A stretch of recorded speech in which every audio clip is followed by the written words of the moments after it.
Hey, I want to make a video about how we tune the flute, or how we should tune the flute. Often you hear orchestras tuning to the note A. Now there's some valid in that. What is not valid is when we move our pipe in and out here. Now, the reason this is not valid is the way the flute is designed is it was designed with a mathematical calculation where all the holes needed to be placed so that they were the correct relationship away from each other. But when we do this, what we've changed is we've changed the length of the pipe. Now, the most obvious place where that is noticeable is the tuning of the notes C and C sharp in relation to the notes D. So when a student has tuned their flute by pulling it out, they've disrupted the relationship between C sharp and D. And then you'll see comments on the exam report like, your C's were out of tune, your C sharps were out of tune. That is why. So how do we tune the flute instead? Well, there's two things. One is what we do when we tune in the orchestra to A. But what we want to do is get our flute in tune with itself. Now, the way to do that is to make sure that the C sharp, when we use most of the tube, which is this C sharp, 1, 2, 3, 4, 5, 6, plus the pinky on the C sharp key down there, that C sharp needs to be in tune with that C sharp. When we have those two in tune, we have the pipe the right length. Now, most modern flutes are tuned so that when they're fully in, they are actually too high.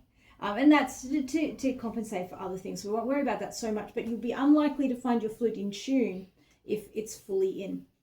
So what we do is we play C sharp as what we call a harmonic. So if I get my C sharp, that's my low one. That's not the one I want, but I want to use the same fingering and blow higher. And then I want to play my C sharp using my normal fingering. And I want them to sound the same. Did you notice they didn't sound the same? The second one is higher. So, and that was with it fully in. I'm just going to pull it out. Let's start with a millimeter and see if that helps make it better. There's my C sharp blowing a bit high. It's getting closer, isn't it? So now I'm going to go half a millimeter because I'm so close. And so my C sharp as the harmonic using the low fingering. Now my flute is in tune with itself. Now I can tune my A. So if I tune my A and I've got my instrument here and I play the A, this A for flute. Now I need to make sure that this A matches the people I'm playing with. Now there's a really easy exercise you can practice so that you can get used to tuning your A without changing your flute. And that is to roll in and out. Now we can do it. I'll do it with the flute and then I'll show you with just the head joint. So with the flute, play an A.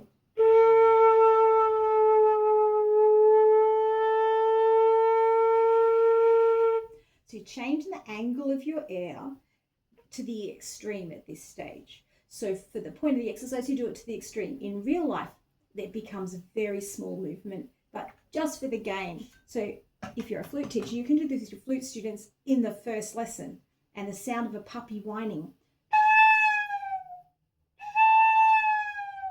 So go flat, and then an upside down puppy whine.